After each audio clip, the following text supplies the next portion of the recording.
a Carlos Daniel Laza, que es doctor en filosofía por la Universidad Católica de Córdoba, ha sido decano del Instituto de Ciencias Humanas de la Universidad Nacional de Villa María y es profesor titular de la Cátedra de Filosofía en la Universidad Nacional de Villa María.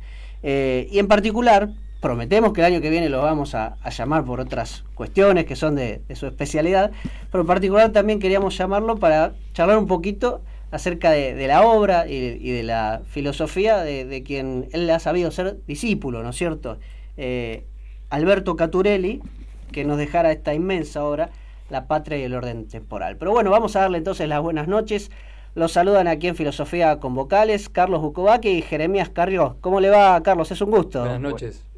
Carlos, buenas tardes, Jeremías, y muchísimas gracias por haberme invitado y un saludo también a todos los miembros del Instituto Estrada. Muy bien, bueno, muchas gracias. Bueno, muchísimas gracias. Para empezar a conversar un poquito, me venía diciendo recién Jeremías, que es la última incorporación que hemos tenido y que es un poco también el más jovencito. Para quien no conozca, no lo haya leído o no haya tenido sus libros, Alberto Caturelli, ¿qué idea básica, qué esencia podríamos decir de qué representa o qué representó para la filosofía argentina este gran hombre? Bueno, yo creo que él ha tenido una línea, filosóficamente hablando, ha seguido una línea agustiniana, rosminiana, me parece, en Argentina, pero ha producido una cantidad de obras enorme, tiene más de 500 artículos publicados en revistas científicas del mundo y ha publicado casi 60 libros. Entre esos libros hay uno que es importantísimo, porque ese libro da cuenta de toda la historia de la filosofía en Argentina, desde el año 1600 hasta el año 2001, en que fue publicada la obra. O sea, eso en su género, una obra de esa calidad y considerar toda la historia de la filosofía de un país, no existe en ningún país de América, de América, diría. Monumental, no, realmente. Eso comenzó en el año 1954,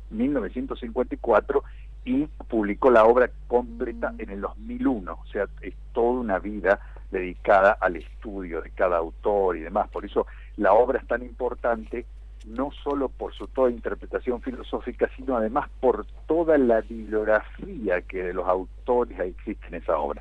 Es realmente, como decís, Carlos, monumental. Vaya trabajo que enorme. Sí, realmente, ¿no? Realmente. Y metiéndonos un poco en lo específico que queríamos conversar hoy, ¿no? Este gran libro llamado La Patria y el Orden Temporal. Desde ese punto de vista, ¿cuál fue la razón que lo habría llevado a escribir esta obra? Yo sé que se publicó, bueno, hacia fines del siglo XX. Era una época muy especial, ¿no? El fin de la Guerra Fría, la globalización, el fin de la historia, según palabras de este pensador Fukuyama. ¿Influía todo eso en el contexto para que él se dedicara al estudio de esta temática? Yo creo que sí, absolutamente, junto con otros acontecimientos, la misma guerra de Malvinas y demás, pero esta obra fue publicada en 1993, ¿no? 1993, y recoge una serie de artículos de trabajo que va produciendo durante diversos años. Y él señala allí, en el mismo prólogo, que la idea es publicar una obra titulada Metafísica del Orden Político. Por lo tanto, yo creo que el gran problema de Alberto Caturelli, que lo conocía, era un problema evidentemente filosófico, y filosofía entendida como metafísica, cómo insertar el orden político en la realidad que estudia la metafísica llamada ser. Ese me parece el gran problema. ¿Y cómo se dilucida esa cuestión del ser? ¿De cómo se responde a esa cuestión? Que se puede explicar brevemente. Depende de la concepción política que se tenga. Este universalismo que niega la diversidad, o una pura diversidad que sigan los diversos nacionalismos sin unidad, que son los dos extremos. Habría que se podría explicar desde el punto de vista filosófico. Pero creo que su gran interés es de orden filosófico, cómo radicar el orden político en el orden del ser, en el orden de la realidad. Se comprende. Claro, una cuestión de concepción desde la filosofía.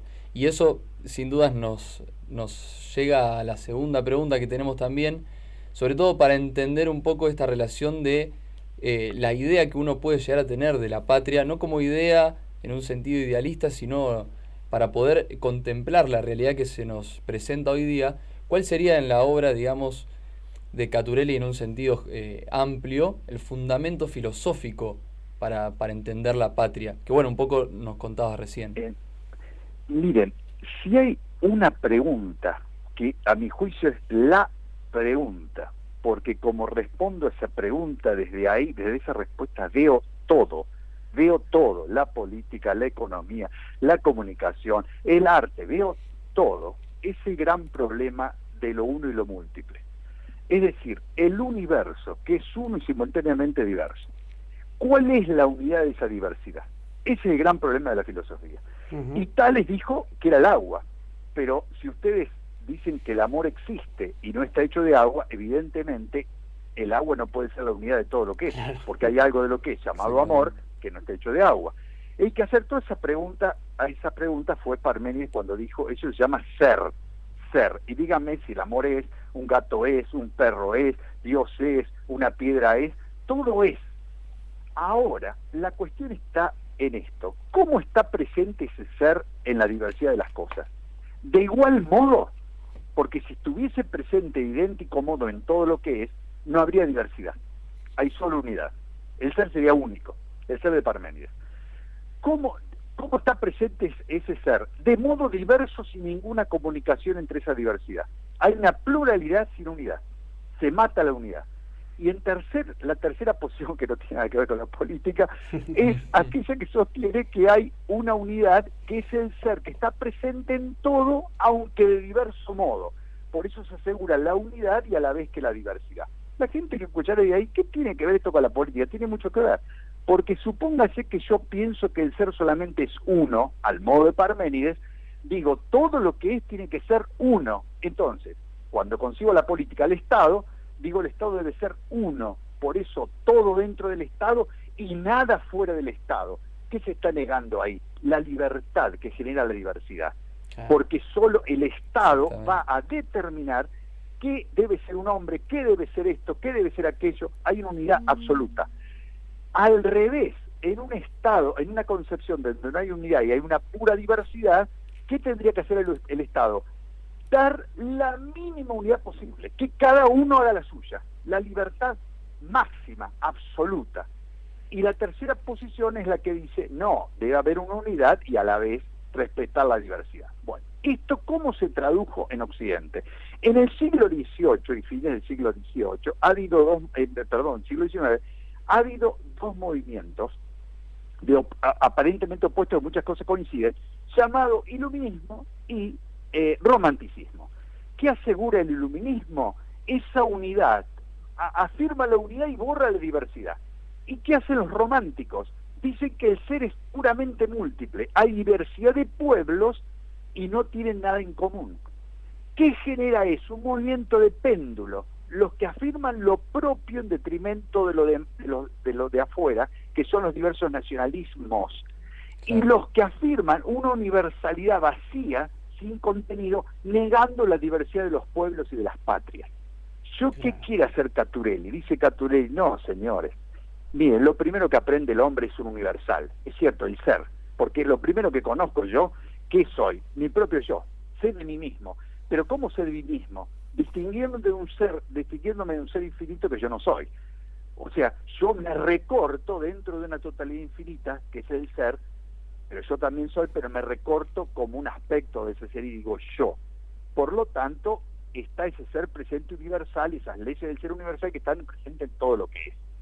Pero mi yo personal vive en un lugar, está situado, tiene un lugar, y no solo un lugar, sino que en ese lugar, junto con otros yoes, establece qué cosa, relaciones, se comunica a través del lenguaje y de una lengua en particular, lengua que recoge lo universal que es común a todas las culturas, pero también la particularidad propia del lugar, de su forma, de sus experiencias propias, que no las tiene quizá un estadounidense, no las tiene un italiano, por eso es muy difícil traducir.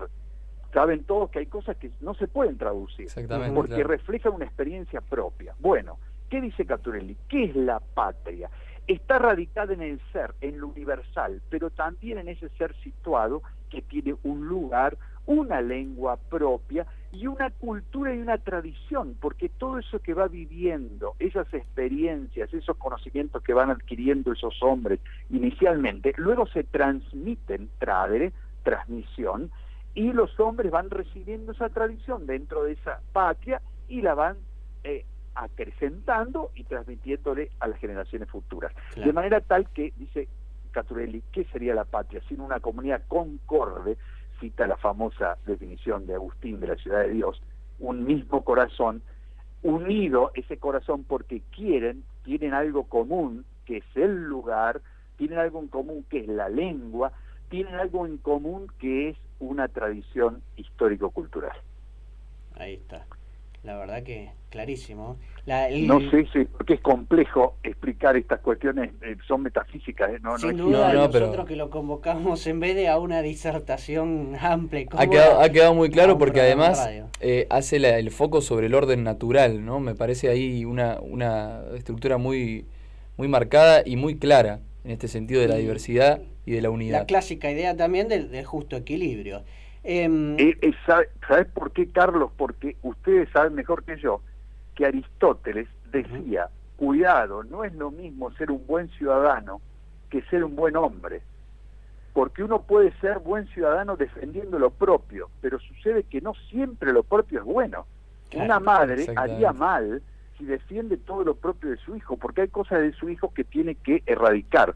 Y nosotros tenemos yo por lo menos tengo cosas propias que no me gustaría tenerlas, y lucho para no tenerlas, que son los vicios, que lucho para sacármelos. Por eso la verdadera realidad se da entre lo propio, en esa interacción dialéctica integrativa, entre lo universal y lo propio. Yo siempre como cultura particular me debo medir con esa ley universal, y a la vez a esa ley universal la realizo de modo particular. Yo le explico a los alumnos de medicina. Si ustedes tienen un cuerpo humano, un organismo humano, está constituido por una ley común. Hay una ley común a todo el organismo, pero luego hay leyes propias de cada órgano. ¿Quién es el que conoce el organismo? El que sabe la ley de la totalidad y el que sabe la ley de la particularidad. Entonces, la universidad, la auténtica universidad, no la universidad que forma profesionales, yo digo lo que le forma universitarios, forma cabezas, mentes que integran la universalidad con la particularidad. Ese es un auténtico universitario, el que sabe la ley de la totalidad y la ley de las partes, que son las diversas ciencias, la dialéctica entre esa filosofía que considera es universal y las ciencias que son regionales o particularizadas. Es fantástico esto porque, permítanme ser que si se quiere un poquito vulgar, pero hasta vinculándolo con lo del último programa que habíamos tenido. Esto que usted acaba de explicar en la patria y en el cuerpo humano, inclusive en un partido de fútbol y en un equipo podemos decirlo, porque está la unidad que deben tener todos, patear todos para el mismo lugar y colaborar en ese objetivo, pero al mismo tiempo tienen diversidad y no pueden ser todos número 10. Bueno, es una cosa fantástica porque se aplica a todo ámbito de la vida realmente, que es cuánta sabiduría, ¿no? Bien, ¿le parece que pasemos a otra cuestión? Hay algo que en particular de la obra de Caturelli me llamó la atención, que se vincula seguramente con conceptos teológicos, pero al jugar ahora entre lo individual, lo personal y lo colectivo, podría resultar un poco llamativo, que son estos conceptos de la moral de las naciones y del juicio inclusive de las naciones. Y esto inclusive me lleva mi mente y mi corazón a lo que sucedió ayer en nuestro país, que Dios quiera no se termine de concretar, ¿no? Este genocidio que se pretende realizar. ¿Qué podríamos comentar o explicar un poco sobre esta idea de la moral de las naciones y el juicio de las naciones, Carlos? Él habla él distingue en la obra la persona metafísica de la persona moral. La persona metafísica creo que define recupera la definición de Boecio, sustancia individual de naturaleza racional. Yo lo voy a explicar esta definición, pero se puede desagregar y explicar, pero simplemente es esto, para que se entienda claro. Es entre lo dado y lo adquirido. Yo tengo algo dado, que es mi ser. Ahora, la nación argentina, Hispanoamérica, no es un ser permanente, eterno. No, eso se constituyó, tuvo un origen histórico ¿verdad? O sea, ¿por medio de qué? De una acción del hombre que agrega ser a su ser. Yo tengo algo dado, soy Daniel Laza, así nací, pero a través de las acciones libres he ido agregando ser a mi ser, que eso es bueno, o perdiendo posibilidad de agregar ser a mi ser, que es la privación del bien debido, que se llama mal. Entonces, tanto, dice Caturelli, así como los hombres ejercen unas acciones individuales, también ejercen unas acciones colectivas que van en un lugar, en una acción colectiva que establece un lenguaje y se genera una lengua, una historia, una cultura que se va desarrollando en la historia y se transmite en la historia. Esa identidad dada por eso histórico que es la lengua, la tradición, el lugar, etcétera, que he recibido, eso constituye una persona, dice, moral, en el sentido que hay ciertamente una unidad, pero una unidad en la acción, provocada por la acción, no fundada en el ser metafísico, como puede ser mi ser o el ser de ustedes, ¿verdad? Pero que es una persona real, y esa persona moral es una persona moral porque tiene fines, se propone fines, que no puede ser otro más que el bien de esa comunidad, porque como decía Aristóteles, ustedes lo saben bien, así como el gran problema individual de cada hombre, qué es lo bueno para mí, qué es lo mejor, usé un eufemismo, lo que sea, de análogo modo cuando los hombres viven juntos, el gran problema es qué es lo bueno para la totalidad, qué es lo bueno para la totalidad. Por eso decías vos, Carlos, de lo de ayer, no sé si han escuchado, yo estoy cansado de escuchar cantidad de falacias, bueno, al por mayor, pero una falacia que he escuchado, incluso dicha por señores que han estudiado supuestamente abogacía, no sé, por lo menos se han recibido abogados, decir, por ejemplo, que la cuestión del aborto no tiene nada que ver con la religión, etcétera, etcétera, y con la política, tiene que ver directamente, porque el gran problema de los hombres cuando viven juntos es que es lo bueno. Entonces, los hombres en Occidente, desde que creció la conciencia moral a partir de los 10 mandamientos, sabe que es malo matar al inocente. Por eso en una sociedad política, cuando se reúne, dice, es malo matar al inocente. Por eso vamos a castigar a través de un instrumento que se llama el derecho positivo, vamos a alentar lo que consideramos bueno y castigar duramente lo que consideramos malo. Por eso es que la muerte del inocente siempre ha sido castigada en organizaciones, en ordenamientos jurídicos que respondían ¿a qué? A esos grandes valores que ha transmitido toda nuestra tradición occidental, claro, que es la defensa del inocente. Y esas acciones colectivas tienen su juicio también. Y esa acción colectiva también, o es buena o es mala, o coadyuva a perfeccionar al hombre o lo denigra, absolutamente. ¿Y ese juicio queda reservado para la eternidad, para cuando el juez con mayúsculas decida juzgar, o también inclusive ahora?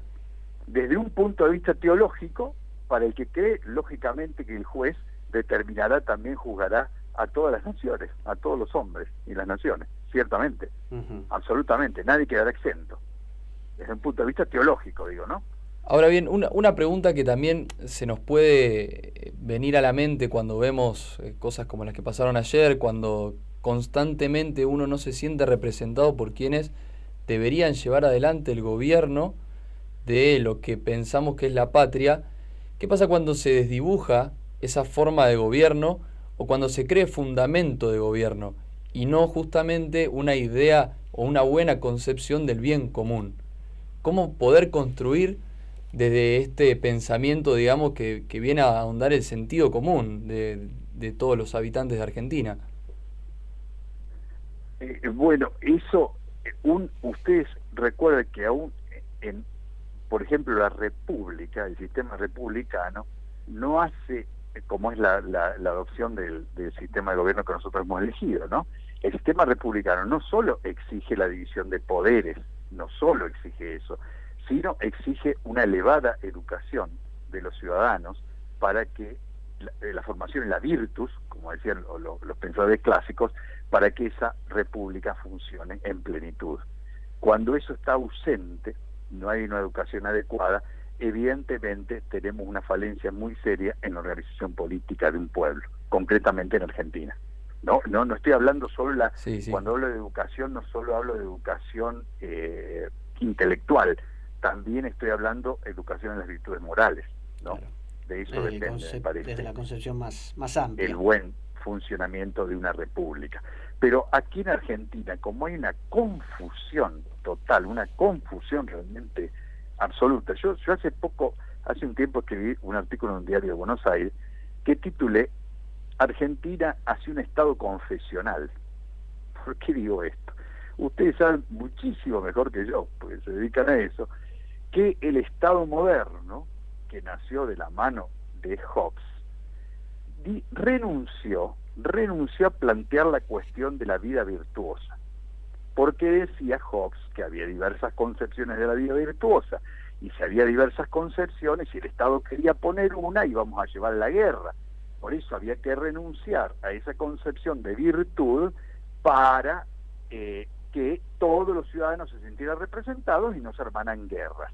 Y consecuentemente, como dice el gran jurista Beckhoff, jurista alemán, dice hay 3 principios que los cuales se funda el Estado moderno, que son la autonomía de la persona, el respeto por el mandato, el que gobierna es la mayoría, y el respeto a las mayorías en el gobierno, digo, ¿no es cierto? Y el respeto a la autonomía de las personas. Bueno, ¿qué sucede acá? Fíjense ustedes una cosa muy simple. Ustedes han escuchado que hay una ley Micaela, ¿verdad? Sí. Esa ley Micaela obliga a todos, incluso a mí en mi universidad querían obligar el Consejo Superior, y yo escribí una carta en rechazo de eso, querían obligar a todos a ser, yo digo, formateado bajo esa ideología. Como si yo mañana pusiese una ley que todos los argentinos tienen que estudiar la visión metafísica, moral de Tomás de Aquino, de San Agustín, de Pascal, de Sartre o de quien sea. Eso precisamente está en contra del Estado moderno, que renuncia a un ideal de virtud. Argentina, no sé para qué lado va, si ustedes me preguntan, yo sinceramente no lo entiendo, y habría que preguntarle a los legisladores si saben lo que es un Estado moderno, si saben lo que es, y optar, ¿qué Estado queremos? ¿Un Estado moderno o no un Estado moderno? Porque si queremos un Estado moderno tenemos que jugar con las reglas del Estado moderno. Si no queremos un Estado moderno, y bueno, nos damos otra organización política. Si no queremos una república, nos demos otra organización política. Bueno, claro, sería una discusión. O sea, para mí lo grave... Pero por lo menos que nos sean sinceros y no nos vendan esta idea de la libertad de expresión y de pensamiento. ¿Cómo, Carlos? Perdón, no por lo menos que no sean sinceros y no nos quieran vender esta idea de la libertad de expresión y de pensamiento, que es una falacia, no existe. Bueno, por eso que hablemos claro. O sea, para mí la situación hoy de Argentina es grave, porque a nivel dirigencial, no hablemos de la gente común como nosotros, dirigencial estoy diciendo, no abrazan el ideal republicano que está sentado en la Constitución Nacional. O sea, por lo tanto, estamos discutiendo ya los fundamentos mismos en los cuales se organiza la vida política argentina. No estamos de acuerdo en eso. Claro, Basta leer la carta que escribió la señora vicepresidenta hace pocos días. Uh-huh. O sea, ella está convencida de eso. Yo no sé eso porque no voy a decir nada, pero responde a un movimiento particular de Argentina. Pero bueno, está bien, pero discutamos en eso y pongámonos de acuerdo sobre las bases. Pues si no me acuerdo con las bases, ¿qué vamos a hacer? Se entiende. Es un problema para mí muy serio en la Argentina. Bueno, nos quedan es un problema económico. Pocos instantes, vamos a tratar de redondear, pero quería retornar a Caturelli y plantear, si se quiere un poco más amplio, tenía un montón de aristas, pero esta idea de cómo sus concepciones, sus conceptos y reflexiones filosóficas se encarnan tan profundamente en alguna cuestión, como por ejemplo la de la guerra de Malvinas, la gesta de Malvinas, en la idea de la hispanidad, de la patria grande, en héroes como el general San Martín, que bueno, sería un clásico, pero también en testigos como Sacheri. ¿Cuál sería el fundamento de que haga esa encarnación tan específica que quizás no se ven tantos filósofos, el concretar las ideas en cosas tan específicas? Bueno, esto habría que leerlo a la luz de una obra muy juvenil que él tituló América Bifronte, que la entregó primero en la revista Sapiente y después fue publicada por Editorial Troquel, en el 61. Es una obra donde habla de el descubrimiento de América por una conciencia que era la conciencia del español venido a América. Y esa conciencia, dice Caturelli, es una conciencia que trae, como si fuera una mochila, trae dentro de sí, trae la concepción helena del ser, la concepción filosófica, la concepción del derecho romano, la concepción cristiana y la concepción hispánica. Esa conciencia que le descubre América. ¿Por qué descubre? Dice, ¿por qué los aborígenes no habían descubierto? Porque descubrir supone una distinción entre el sujeto que conoce y el objeto conocido. El español es consciente plenamente que esa es una realidad nueva, a la que transfigura, dice él, le da una nueva forma a través del Evangelio de Jesucristo. Uh-huh. Por lo tanto, ahí se produce una nueva realidad, que ya no es Europa, ni tampoco es América. La originariedad, que dice lo originario ahora, se transforma en una nueva realidad cuando el español descubre América, porque le inyecta, le agrega, y se produce un nuevo ser, todo ese bagaje que trae en su conciencia. Pero esa realidad descubierta no fue descubierta de una sola vez, exige el trabajo permanente histórico, se extiende hasta nuestros días y seguirá siendo así.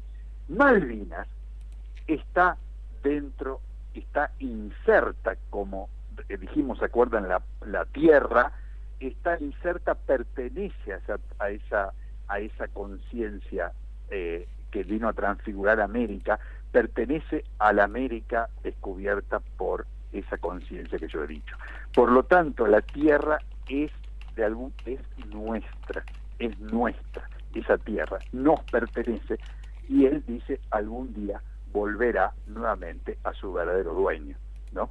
Que es propiamente es la patria grande, como él llama, que es Hispanoamérica, o la patria chica, que es nuestra Argentina. Se entiende. Y bueno, concatenándolo con lo que va a ser nuestro próximo programa, y ya para darle un cierre, la importancia del testigo y del mártir, como habría sido Carlos Alberto Sacheri, ¿no? Qué importante. Y lamentablemente poco conocido, pero qué importante este gran hombre. Carlos, yo creo que lo que dice ahí Caturelli es que el que testifica el amor a la patria, el amor a esa comunidad, es comunidad que es dada por Dios, porque Él me dio eso. Yo no elegí nacer en esta tierra, yo no elegí ser hombre, no elegí esto, eso me fue todo dado. No elegí la gente que me rodea, la lengua que hablo, etcétera, etcétera. Eso todo me fue dado, todo me fue regalado. Por eso el hombre que ama y es capaz de dar la vida, por eso que ama, es un gesto de amor enorme a nivel natural, pero es una muestra también del amor divino. Es como ella tesis de Santiago, o sea, nadie puede decir que ama a Dios si no ama a su prójimo, a quien tiene al lado. O sea, no es que, a ver, voy a explicar algo teológicamente muy importante, no es que la fuente del amor surja del horizontal, del amor con el prójimo, sino un amor natural. El amor sobrenatural, que es la caritas, viene de Dios. Pero la prueba que realmente estoy animado por la caritas es de que amo a mi hermano como me amo a mí mismo. Por lo tanto, amar al todo, amar a la patria, es la muestra clave. El señor que hace eso, Sacheri, que vos señalaste, o algún otro, testifica, y muchos en Argentina, por supuesto, San Martín y otros hombres, testifican de algún modo el amor que Dios tiene por toda criatura. Tanto amor que la causa de la creación, o sea, la razón por la cual yo fui creado, no es una necesidad en Dios, porque Dios no necesitaba crear, ha sido un acto de amor, porque quiso participarme de su ser. Por eso en el origen de todas las cosas, de todo lo que es, hay un acto de una necesidad en metafísica cristiana, sino un acto de amor por el cual yo fui constituido. Por lo tanto, decimos nosotros, ¿cómo si nosotros decimos amar a Dios? Yo tengo que amar todo lo que Dios ama. ¿Y por qué existe mi enemigo? Y porque Dios lo amó. Por eso, si yo no lo amase, estaría contra el amor a Dios, porque Dios lo ama, y está acá porque Dios lo ama. Por lo tanto, ahí la exigencia de amar a los enemigos. Yo creo que el testigo, Saccheri y demás, en ese amor a la patria, están dando un testimonio de que ese amor, en definitiva, a Dios, porque la patria es un don de Dios, como todo lo que ha recibido. Qué importante tener esta concepción del amor debido hacia la patria como amor también a Dios, como el don que nos concedió. Y bueno, agradecemos muchísimo el tiempo que nos dedicó, doctor, para darnos realmente una disertación sobre lo que ha sido la concepción metafísica de la patria para Caturelli, y también para otras preguntas que han sido nos han ido surgiendo y que también nos preocupan en la actualidad de nuestra Argentina. Realmente agradecemos muchísimo su tiempo y toda la explicación. Y además, de paso, decimos que se dé una vuelta por El Tábano, el podcast que está en Spotify y en YouTube, ¿no es cierto? Si no me equivoco. Sí, exactamente. En donde también hay una explicación del Estado moderno, del Estado de la política en Santo Tomás, que es muy interesante volver y poder entender desde ahí. Muy bien. Así que un placer realmente haberlo tenido, Carlos, y bueno, será hasta cualquier momento. Dios quiera que en el ciclo 2021 de Filosofía con Vocales también podamos contar con su compañía. Pero muchas gracias, Carlos Jeremías, también. Nuevamente un saludo a todos los YouTube Manuel Estrada y un abrazo grande entonces para ambos. Muchas gracias. Muchísimas gracias. Hasta pronto. Hasta luego. Muchas gracias. Adiós. Señor operador, ¿nos regala un poquito de los